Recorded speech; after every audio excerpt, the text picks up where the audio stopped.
What's going on, guys, and welcome into a brand new video. I am finally doing my Michael biopic review. It's been almost 2 weeks since the movie came out, and since that time I've seen the film 3 times, and overall I guess I have to say that I do enjoy the film. I don't know if I love it. I think I need to see it one more time and probably watch it a gazillion times before I really decide if I love it. But at that point, it probably means I love it if I keep watching it. I think what it does for me is that it still brings the power of Michael Jackson out. I think Jafar Jackson did an amazing job embodying Michael. And as the character, he really put on a great performance. I do think there were some inconsistencies with the film, and I'm going to get into all of those. I don't want to be rambling on or seem like I'm harping on the film too much, but I did have high expectations. But as I got closer and closer to seeing the movie, I began to lower them because I figured a lot of things that I wanted to see as a super fan, I wasn't going to see. As far as the storyline goes, I do think it is a little bit too simplistic. It really just comes off as Michael trying to escape his father. And although I think Coleman Domingo did a great job of playing the part of Joe Jackson, I do think it was just, they made it seem as if that was the only goal Michael had, was to get away from his family. And I feel like Michael was just a much more deeper story that you could have spent as much time as we got in that film. You could have explored some of the details that I think are very important to his life. As far as the rest of the casting, I think they did an amazing job. The young Michael was outstanding, although I feel like as far as the Motown time that we got, it seemed like we only spent 5 to 10 minutes in that era, and then all of a sudden he was a grown-up getting ready to record Off the Wall. And there's so much stuff in between that time that happened that is important to Michael's story. So again, yeah, I don't want this to come off as like a session for me to just rant on all the things I don't like about the movie, because again, I did enjoy it. I think there were times where it was pretty scary how insanely close to Michael that Jafar looked. There were times where the makeup was a little bit inconsistent, but that would be considered nitpicking in my opinion. I don't want to do that because I could understand, filming this whole movie, I don't know if they did everything in chronological order, so maybe the makeup at times was looking a little bit different, because there were also times in the movie where Jafar really just looked like Jafar. He didn't look like Michael at all. Some of the things that stood out to me in terms of whether they were inaccurate, whether the timeline was wrong, and whether I thought that it was important to even mention some of these things. The first thing that came to mind, the first thing that I noticed, was the Never Can Say Goodbye placement. But before I even talk about that, I want to talk about the fact that they did not even really mention the genesis of the Jackson 5, which is Tito historically breaking his dad's guitar string. And that story's been told throughout the years by Tito, by his brothers. I'm pretty sure Michael mentioned it at one point. That was really what started the whole thing. He broke his dad's guitar string. He got mad and upset, and basically he just asked him to play the guitar for him since he wanted to play it so bad. And when he realized how talented he was and the rest of his boys were singing, it really got him going with getting that group together. I thought for sure they would mention that, and they didn't. And I really thought they would mention that to honor Tito, because he just passed away a few years ago, and it would have been a cool moment for him to kind of get that after his passing, and for the fact that he didn't even get to see the final product for this film. But yeah, back to the Never Can Say Goodbye moment. They were performing that before they were even signed to Motown in the film, and that's just one of the little inaccuracies that kind of told me very early on that this movie was going to have little nitpicky and inaccurate things like that. To your casual fans, it's not going to be a big deal. You're not going to care. You're just trying to see if the characters really young Michael was embodied, and I think he did a good job. When he's in the studio with Berry Gordy, the singing, that was an amazing scene. It really showed, how talented Michael was. He was a child prodigy star. Like, there are moments in this film that it really captures these things for people to see, and that's what's making people love it. That's what's building and creating a whole new fandom for people. One of the obvious things that stands out is the fact that all the siblings are not there. There's no Reby, there's no Janet, there's no Randy. I told you guys that was going to happen, and it was basically confirmed for me a couple days before I saw the movie that Randy wasn't going to be in the movie, and it was disappointing, but it also felt weird If you're a longtime fan of the Jacksons, you know how massive and they were just the biggest celebrity family. Like, they were a powerhouse, and it just felt weird that they weren't all around. I understand not using, not legally being allowed to use someone's likeness if they don't clear it, but it just felt weird just to not even see some of the kids running around. Janet and Randy would have been really young in some of these scenes, so it was a miss in my opinion. And I think if there is a part 2, it'll continue to be a miss because those characters would still be around in the later part of Michael's life in different eras for different reasons. And one other thing that I wanted to point out was the fact that in the movie, Jackie asks Joe Jackson, how are we going to tour without Jermaine? When all real Jackson fans and Michael Jackson fans, we know that there really was no need to even address that because Randy stepped in. Randy was already a part of the Jackson 5. Technically, he just wasn't presented as a sixth brother. It would have been confusing for people, but the fact that people don't know that has always baffled me. You say the name Randy Jackson and people think of the American Idol judge. Like, we need to respect Randy Jackson, bro. And y'all need to do y'all's research about the Jacksons. When they left Motown, Jermaine stayed behind. Randy fully stepped up to the plate. He really helped Michael develop songs in that era, not just Jackson album songs on Off the Wall, and even some stuff on Thriller. Not everything goes credited, especially back then. Guys were just helping him with demos. They were his brothers. Randy helped him a lot. Randy was a part of the group. Randy should have been portrayed in this movie. I think it's a travesty that he wasn't. That's partly on him, but I do think it's an issue because it's always been confusing for people. Randy was there. Randy matters. Randy's the GOAT, low key. I thought it was stupid to kind of say, oh, where's Jermaine? Like, come on. The real fans know. We know Randy stepped up. And Jermaine returned later for the Victory Tour. That was true. He did return. But I feel like that was something that was lost on fans. And people don't know that. Again, it just baffles me. One of the other things I thought was missing was there's no mention of Bobby Taylor. He's been credited by the Jackson brothers as the person who actually discovered them. And I thought that he should also have been mentioned. It was a little bit of a miss in my opinion there. Overall, I felt like the Motown phase in this film was just not, they didn't spend too much time doing it. And I was a little annoyed by that because in my opinion, you could have made the whole first movie and spent it on from the time they got signed to Motown all the way leading up until they left Motown.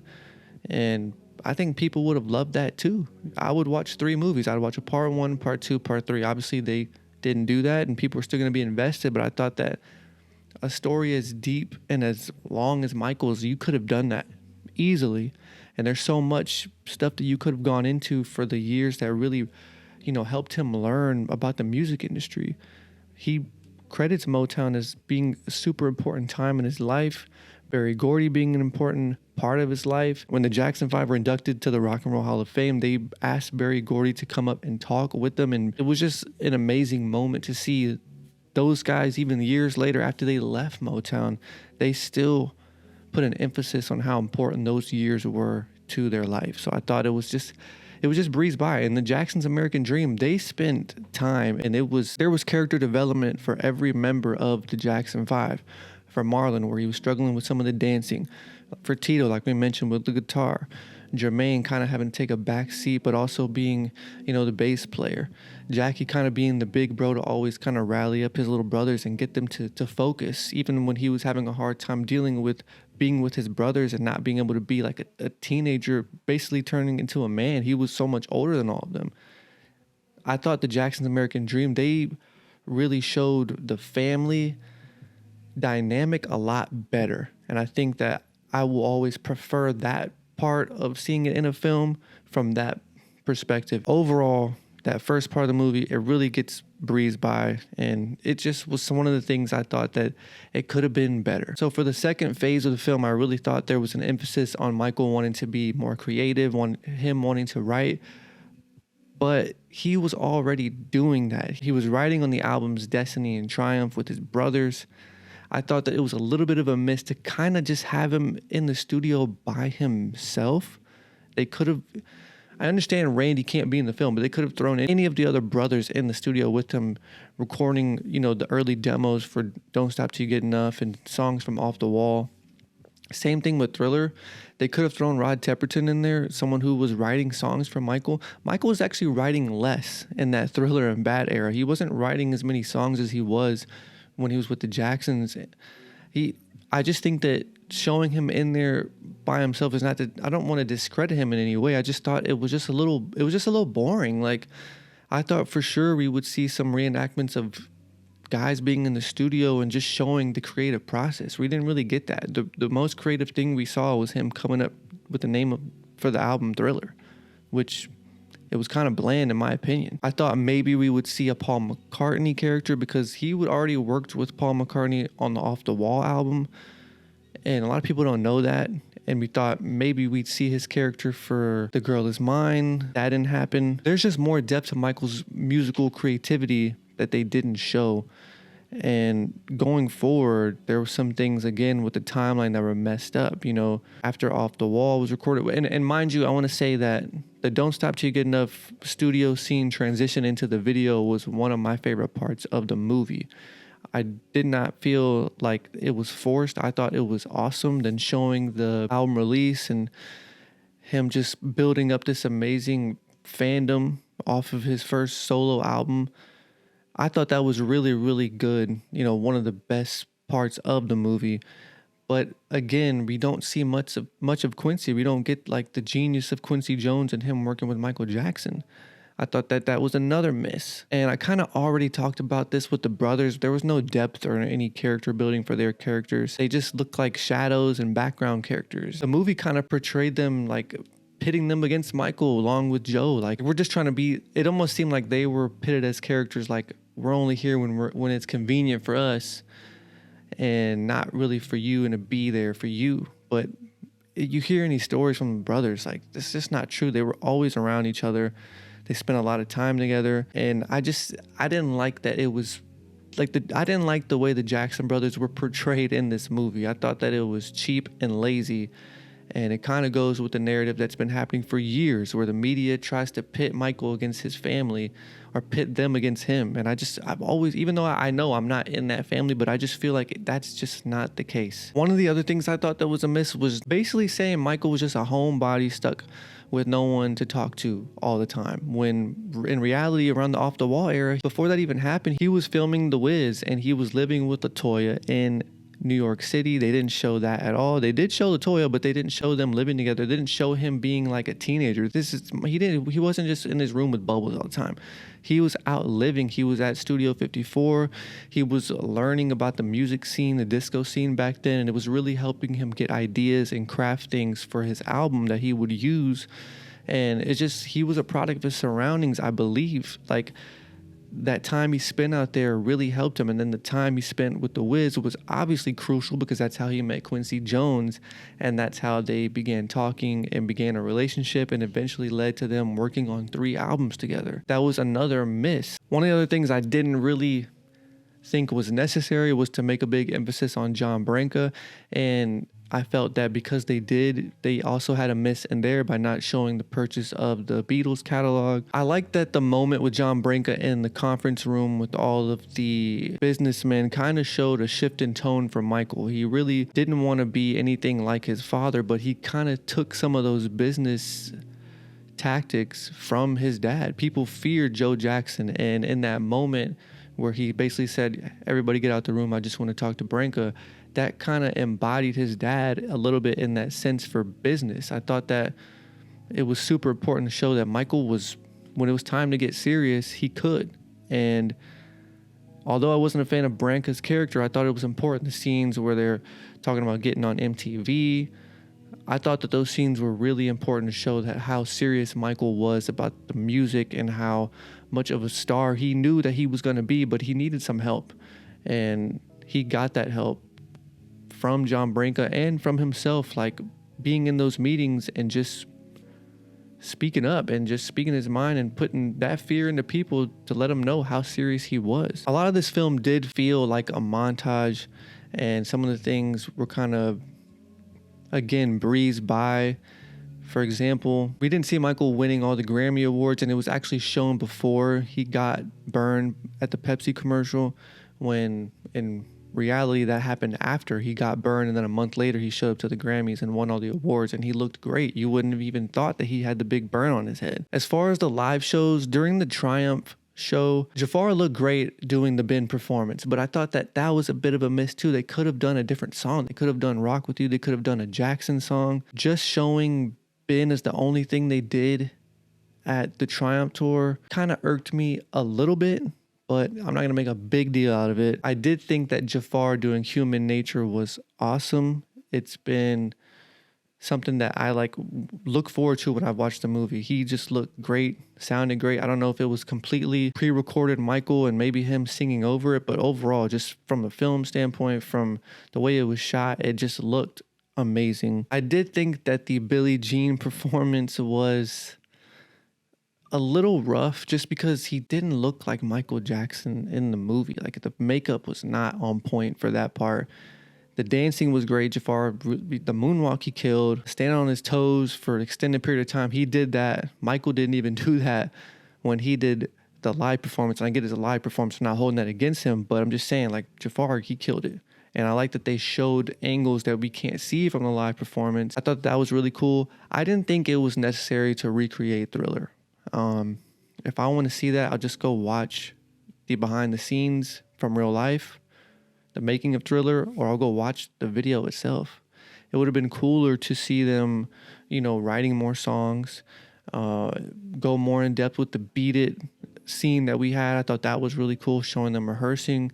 But even then, they kind of just showed 5 minutes. Like, we could have spent more time. We could have showed how they got from there to the actual short film music video. This whole film just kind of felt rushed to get to the point where Michael leaves the family right after Victory Tour, going into the Bad performance and the Bad Tour. And that's a whole nother gap right there. And I think in this next movie, I would like for them to kind of jump back a little bit and then go forward and show the build up to that. And then as far as the whole Victory thing, I would have liked to see more from the brothers there.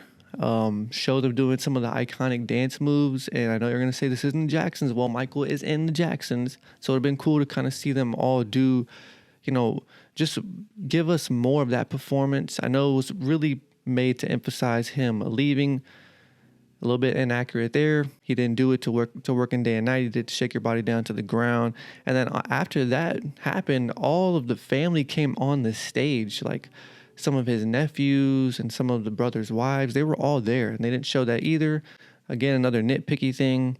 But the transition from him walking away from his dad and then going into the performance of Bad was another thing that just kind of, it really took over my body. Like I felt like I was about to watch Michael. And for someone who's never seen Michael live, that's like one of the closest things I'll ever get. Closing the movie on that note was really, really strong. But again, I do want them to go back and kind of cover some of the things that they missed. They didn't do, like I said, they didn't do The Wiz. They didn't do Captain EO. They didn't show him with Paul McCartney. They didn't show the Beatles catalog purchase. They didn't show a lot of things that were monumental moments. This movie really focused on Michael kind of being a loner and trying to get away from his dad. They really characterized his dad in a bad way. So yeah, I know that Joe Jackson wasn't the kindest person in the world, obviously, but I do think that the story was deeper than just him trying to escape his dad. There's more depth to Michael. The movie overall is a success. I can't hate on it. Again, I've been watching it. I'm probably going to watch it again. There are moments in there where Jafar he captures Michael and he really just shows him. The look that they had for him on the tour bus was scary. It could have been a little bit of like AI, but he really, really looked like him. When he was in the studio coming up with the name for Thriller, he really, really looked like Michael there. So I think Jafar did an outstanding job. I think the characters that were emphasized did a great job. Nia Long as Katherine Jackson, she did a great job. I thought the character for Bill Bray did an amazing job, and he really looked like the real life Bill Bray. So I have to give this film like an 8.2. I'm not going to go up to a 9 or 10. Maybe I'll change my tune the more I watch it. I really want to get an extended director's cut to see all the things that they cut out. I don't know if that will happen, but if it does, I will gladly pay for that and we'll sit down. I don't care if it's 5 hours, 6 hours. I don't care. I will watch the entire thing because I want to see all the things that they did cut out. I feel like they cut out some of the stuff with John Branca. Maybe they cut out some of the stuff I already mentioned. It would be awesome to get that, but at least for now, we know that we're going to get a part 2. It's basically been confirmed. Maybe it'll come out next year, maybe 2028. We got to be patient, of course. In the meantime, I think the estate should take advantage and start releasing stuff that we have been asking for. The Michael Jackson estate should release all of the tour footage that they have. I will pay an enormous amount of money to get that in 4K. We know that they have some of that footage. Release more documentaries, release more unreleased songs. There's just so much that they can capitalize off. And we know this film ultimately, to me, is really just a cash grab. I feel like Michael's always been an artist that's been exploited for money. I think the estate has shown that they, try to characterize themselves as really caring about Michael and his legacy, but I don't get that feeling from the estate. But at this point, I can't do anything about it. So I'm going to just try to get as much as I can from them, and I know I'm going to have to pay up for it. So if y'all want to make some money, release all these things that big-time fans are asking for, and we will pay for it. If the movie tickets for this movie cost an extra $20, I would have paid for it. There's still an appetite for Michael Jackson. It's never going to go away. We see with his music climbing up the charts. Again, we see the way this film is doing numbers. That Michael mania is never going anywhere. They could have released this movie in 2057 and it would have been even more successful probably.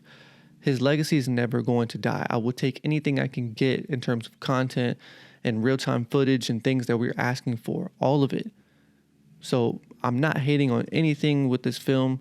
I'm just pointing out some of the things that I was maybe just a little bit bothered by. That's it. I know that I can go see all those things in real time. If it's out there, I can go watch it, find it, read about it, whatever. Overall, I like the movie. I can't wait for part 2. And yeah, I hope you guys like this. My review kind of pointing out the, things missing, little missteps. If you like the video, make sure you like, share, subscribe, and comment. I'm going to be making more videos pertaining to Michael and about the film. And then I'll be posting more videos just in general. It was a busy couple weeks for me. I appreciate you guys. I appreciate y'all watching the video, and I'll see y'all next time.